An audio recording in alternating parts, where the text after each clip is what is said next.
Hello everybody and welcome. In this video I'm going to show you how to check battery level for your headphones Philips on your iOS device. So basically you have a few options how to check it. The first one is to create a widget.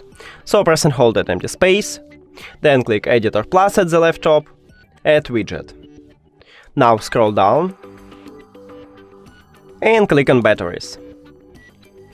And right here we have 3 presets, so choose the best one for you, I guess that's okay for me, and after you decide, click Add Widget. So you can check a battery percentages right here anytime, but make sure that your headphones is turned on and connected to your phone.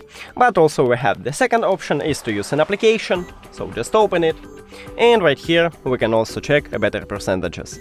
That's it, thank you for watching this video. If you found it helpful, please consider subscribing to the channel and leave the like on the video, it's really important to us. See you later!